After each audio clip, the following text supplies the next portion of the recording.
ഏവർക്കും ശ്രീമാത്സിലേക്ക് സ്വാഗതം. ഞാൻ ഇന്നിവിടെ നമുക്ക് കമ്പനി 10th ലെവൽ പ്രിലിംസിൻ്റെ എക്സാം വരികയാണല്ലോ, അതിന് പ്രിപ്പയർ ചെയ്യുന്ന ഉദ്യോഗാർത്ഥികളെ ഉദ്ദേശിച്ചുകൊണ്ട് 10th ലെവൽ പ്രിലിംസിൻ്റെ പ്രീവിയസ് ക്വസ്റ്റ്യൻസ് വിശദമായി ചർച്ച ചെയ്ത് ക്ലാസ് എടുക്കാൻ ഉദ്ദേശിക്കുന്നു. നമുക്ക് ക്ലാസ്സിലേക്ക് കടക്കാം. 10th പ്രിലിംസിൻ്റെ കുറച്ച് പ്രീവിയസ് ക്വസ്റ്റ്യൻസ് വിശദമായി ചർച്ച ചെയ്ത് ക്ലാസ് എടുക്കാം.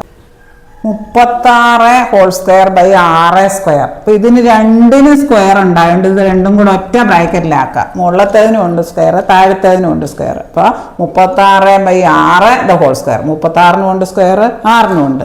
36/6 ഒറ്റ ബ്രാക്കറ്റിൽ 36നെ 6 കൊണ്ട് ഹരിക്കുമ്പോൾ എത്ര കിട്ടും? 6.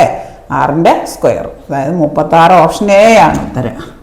ഇനി അതുപോലെ ഇവിടെ ഈ രണ്ട് ടേമിന് സ്ക്വയർ ഉണ്ട്. രണ്ടിന് സ്ക്വയർ ഉണ്ടായതുകൊണ്ട് നമുക്ക് രണ്ടും കൂടെ ഒറ്റ ബ്രാക്കറ്റിലാക്കാം.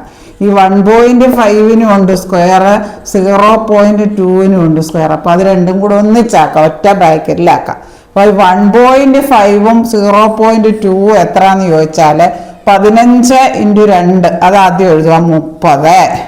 ഇവിടെ പോയിന്റ് കഴിഞ്ഞ് ഒരു സ്ഥാനം, ഇവിടെ പോയിന്റ് കഴിഞ്ഞ് ഒരു സ്ഥാനം. അപ്പോൾ ആകെ ഇവിടെ ഒരു സ്ഥാനം, ഇവിടെ ഒരു സ്ഥാനം, പോയിന്റ് കഴിഞ്ഞ് 2 സ്ഥാനം വേണം. അതായത് 30 പോയിന്റ് കഴിഞ്ഞ് 2 സ്ഥാനം, 1 2 0.30² സമം 0.30 എന്ന് പറഞ്ഞാൽ 0.3 ആണ്.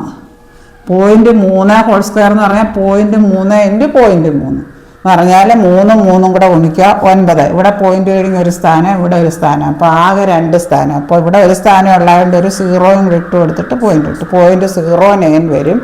ഓപ്ഷൻ ഡി ആണ് ഉത്തരം. ഇവിടെ രണ്ടിടത്തും ഈ 2 ബ്രാക്കറ്റിൽ രണ്ടിനും സ്ക്വയർ ഉണ്ടായതുകൊണ്ട് നമുക്കത് ഒറ്റ ബ്രാക്കറ്റിൽ എഴുതാം. 1.5 × 0.2² എന്ന് എഴുതാം. ഇവിടെയുണ്ട് സ്ക്വയർ, ഇവിടെയുണ്ട്. അത് രണ്ടും ഒറ്റ ബ്രാക്കറ്റിൽ എഴുതിയിട്ട് ഹോൾ സ്ക്വയർ എന്ന് എഴുതാം. 1.5ഉം 0.2ഉം കൂടെ ഗുണിക്കുമ്പോൾ 15ഉം 2ഉം കൂടെ ഗുണിക്കുക 30. അപ്പോൾ ഇവിടെ പോയിന്റ് കഴിഞ്ഞൊരു സ്ഥാനം, ഇവിടെ പോയിന്റ് കഴിഞ്ഞൊരു സ്ഥാനം. അപ്പം 30ന് 2 സ്ഥാനം, 1 2 പോയിന്റ് കഴിഞ്ഞ് 2 സ്ഥാനം വേണം നമ്മുടെ ഉത്തരത്തിൽ ആദ്യം. അതെ, അപ്പോൾ ദ ഹോൾ സ്ക്വയർ. 0.30 എന്ന് പറഞ്ഞാൽ 0.3. 3 കഴിഞ്ഞ് സംഖ്യ ഉണ്ടെങ്കിലേ 0ന് വിലയുള്ളൂ. ഇവിടെ സംഖ്യയില്ല. 0.30 എന്ന് പറഞ്ഞാൽ 0.3. 0.3ൻ്റെ സ്ക്വയർ എന്ന് പറഞ്ഞാൽ 0.3 × 0.3. അതായത് 3 3 കൂടെ ഗുണിച്ചാൽ 9 കിട്ടും. ഇവിടെ ഒരു സ്ഥാനം, ഇവിടെ ഒരു സ്ഥാനം. അപ്പോൾ 2 സ്ഥാനം വേണം. ഇവിടെ ഒരു സ്ഥാനം ഉള്ളതുകൊണ്ട് ഒരു 0 ഇട്ട് കൊടുക്കുന്നു. 0.09, അതായത് 0.09 കിട്ടും. ഓപ്ഷൻ ഡി ആണ് ഉത്തരം. ആദ്യത്തെ 5 ഒറ്റ സംഖ്യകളുടെ ലസാഗുവാണ്. ആദ്യത്തെ 5 ഒറ്റ സംഖ്യകൾ എഴുതുക. 1 3 5 7 9. എന്നിട്ട് അതിൻ്റെ എൽസിയം കാണുക. 3 പറ്റും. ഇവിടെ 3 9, അതിന് കോമൺ ഫാക്ടർ ഉണ്ട്, പൊതു ഘടകമുണ്ട് 3. പറ്റാത്ത അങ്ങനെ തന്നെ എഴുതുക. 1 എഴുതി, 3 1 3 5 പറ്റത്തില്ല, 7 പറ്റത്തില്ല, അങ്ങനെ എഴുതി 3 3 9. ഇനി വേറെ പൊതു ഘടകങ്ങളൊന്നും ഇല്ല, അതുകൊണ്ട് ഇതങ്ങ് ഗുണിച്ചെഴുതിയാൽ മതി. 3 × 1 × 1 × 5 × 7 × 3. ദൂരം കാണാനുള്ള ഫോർമുല എന്ന് പറഞ്ഞാൽ വേഗത × സമയം. വേഗതയും തന്നിട്ടുണ്ട്, സമയവും കണ്ടിട്ടുണ്ട്. വെറുതെ അങ്ങ് ഗുണിച്ചാൽ മതി. ദൂരമാണ് ചോദിച്ചേക്കുന്നത്. 52 × 6, അതായത് 312 കിലോമീറ്ററാണ് ഉത്തരം. ഓപ്ഷൻ എ ആണ്. ദൂരം കാണാനുള്ള ഫോർമുല വേഗത × സമയം. വേഗതയാണ് ചോദിച്ചെങ്കിൽ ദൂരം ബൈ സമയം, ഡിസ്റ്റൻസ് ബൈ ടൈം. സ്പീഡാണ് ചോദിച്ചെങ്കിൽ ഡിസ്റ്റൻസ് ബൈ ടൈം. ഇവിടെ ദൂരമാണ് വേഗത × സമയം. ആ ഫോർമുല വെച്ച് വെറുതെ അങ്ങ് ഗുണിച്ചാൽ.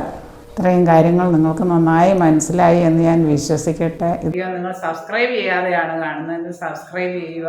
ആവശ്യമുള്ള എല്ലാ കൂട്ടുകാരിലേക്കും എത്തിച്ചു കൊടുക്കുക.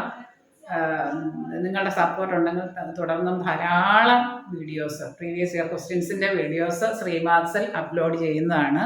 താഴെ കാണുന്ന ബെല്ലൈക്കൺ എനേബിൾ ചെയ്താൽ ഞാൻ ഇടുന്ന വീഡിയോസിൻ്റെ എല്ലാ നോട്ടിഫിക്കേഷൻസ് നിങ്ങൾക്ക് ലഭിക്കുന്നതാണ്. Thank you.